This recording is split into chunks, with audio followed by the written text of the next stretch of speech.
Hey, what's going on, everyone? My name is Matt Jarbo. This is $3 Reviews, and I just got home from checking out Aquaman. That's right, it opens up in a week. How did I see it early? Thanks, Amazon.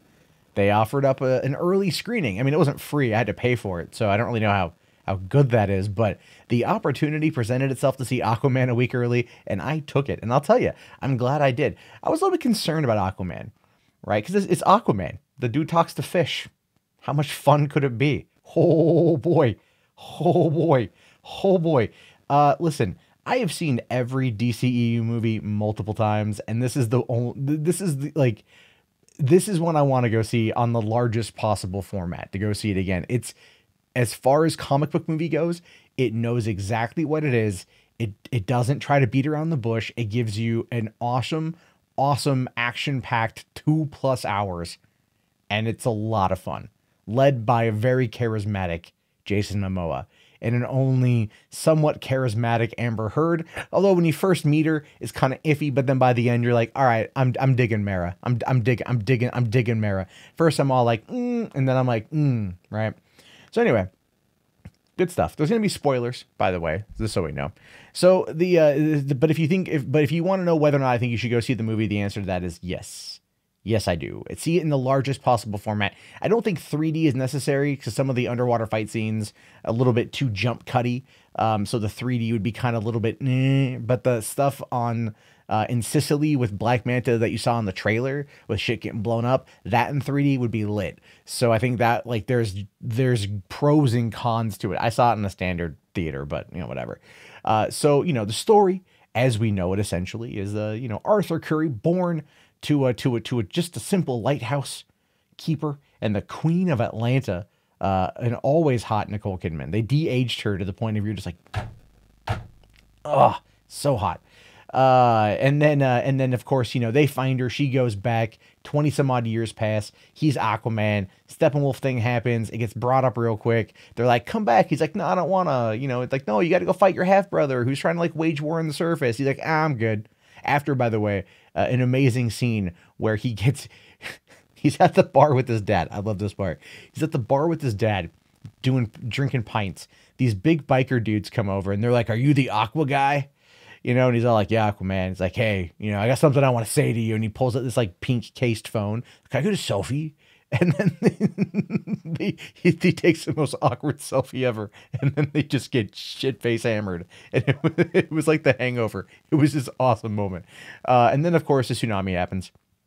Washes like all the trash out of the sea back on the beach. Our warships, our submarines all over the world are washing back up. Clearly, there's an attack happening because his half-brother, played wonderfully by Patrick Wilson, who was a very menacing bad guy in this movie, worked with Black Manta in order to basically fake an attack on them to warrant him getting the tribes together for an attack on the mainland to become the Ocean Master.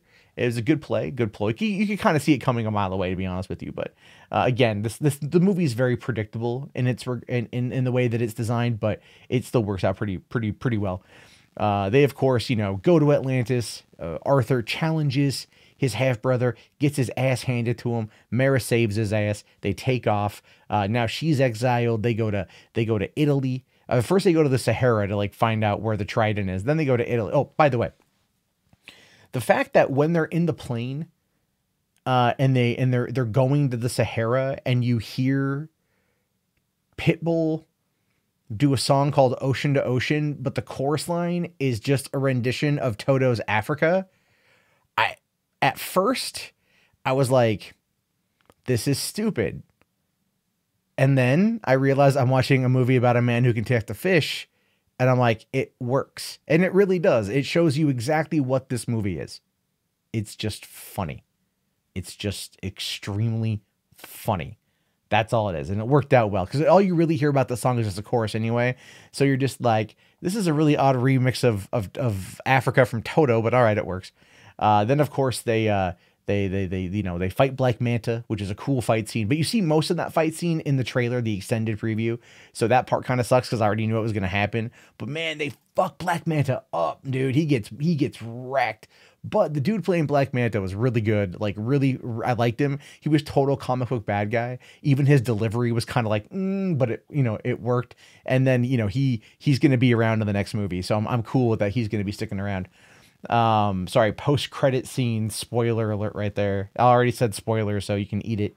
And then you've got, well, what is it? They get the trident after they basically have to go to the Marianas Trench, which I know is an entire storyline from the Aquaman. Like, it's a really popular storyline that I don't know if they tied that into this one.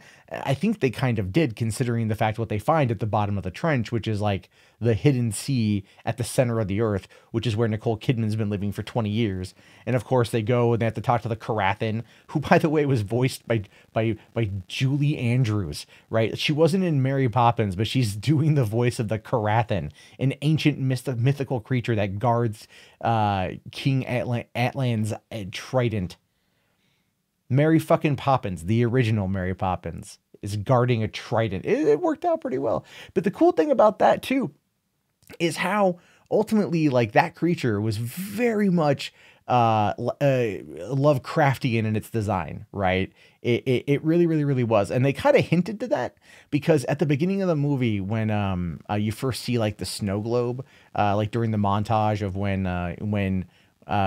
Nicole Kidman and Tamara Morrison end up, getting it on, you see that right there on top of it, there's like an eldritch horror Lovecraft novel. So like they've already kind of dropped the hint of some Lovecraftian creatures, and we know that Lovecraftian creatures come from the deep, right? The elder gods. That's kind of what the Carathan is, like an elder god essentially, which I thought was pretty cool. And then you get to the final fight scene where basically Patrick Wilson had been taking over the other kingdoms, and like getting their armies to go on the crustaceans. The brine, they were called the brine people, the kingdom of brine. So that's when you see in the trailer, we have like the lava creatures versus all like the great whites, the red versus blue. And then here comes Aquaman, full on aqua attire, riding Carathan into battle, as well as a lot of other creatures, and they battle it out. It was good. And then of course he fights his brother, shows mercy. And then he's like, look, man, when you're ready to talk, we'll talk, sort of thing. Like, like, hey, we'll figure this thing out. Like, you were led astray, showing the level of mercy. There's a lot there. There's a lot to this movie. There's a lot of set pieces in this movie. The underwater stuff looks way better than it did in Justice League. They kept the air pockets part, which it ties into Justice League and it works out for what they're trying to do. But everything they did underwater looked awesome. Dolph Lundgren was great. Patrick Wilson was amazing. It's just, again, as a good villain, he was very stoic and very much like, this is what I'm doing. This is what's going to happen. You can either get on board, or I'm gonna stab you with my trident. And the effects were awesome. The story was great. The acting was on par with what you would expect from a movie. But really, what sells it is Jason Momoa, right? It's Momoa, his attitude. There's a vulnerability to him throughout the movie that I really enjoyed. Like I said, even Amber Heard got better as time went on. Like, I think she was trying to like act a certain way, but didn't really work out. Nicole Kidman, the fight scene with Nicole Kidman and the guys in the lighthouse that you see in the trailer. Holy shit, that was so good. The fight scenes were amazing. They were like one take fight scenes, one take. But James Wan brought it. I mean, like, brought it in that regard. And just everything about it was pretty top notch. If this is the future of DCEU movies, I'm 100% on board. And I'm a person who loves Zack Snyder and release a Snyder cut. But I really enjoyed what they did here. I felt that it was just amazing.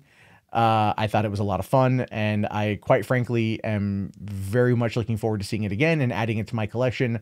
I fully recommend everyone watch it on the biggest screen possible. And just go, like, DC finally learned.